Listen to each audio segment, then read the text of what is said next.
Sljedeća pitanje je vezane časni Kur'an i kako časni Kur'an je kod nas sada, da li tako časni poslanik sastavio sam sebe ili ovo bio objava, zato što mi znamo časni Kur'an kada je bio objavljeno, tada bio jedan drugi red.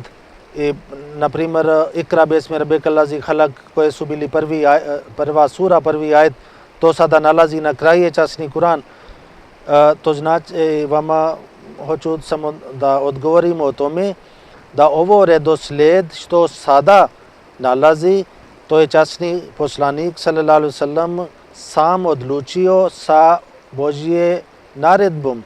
I Hazrat Džibrail alejhisselam kad god donio objava, Džibrail alejhisselam njemu rekao, ovo ajet ide na ovo sura, ovo ajet ide na ovo mjesto. I tako ovo redoslijed što sada nalazi, časni poslanik sallallahu alejhi ve sellem napravio sa Božjim objavom. To znači nije napravio sam sebe.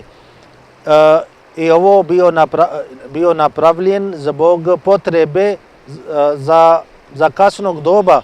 To znači poslije do sudnjih dana ljudi koji čitaju časni Kur'an, koji hoće da saznaju Božje riječi, za njih Allah tako napravio ovo redoslijed, a jedan redoslijed bio kada je poslanik primio objava, taj redoslijed bio drugi i taj redoslijed bio prema potrebe tom vrijeme. I tako to bio redoslijed i ovo redoslijed što mi imamo, ovo bio potpuno prema objava časni poslanik,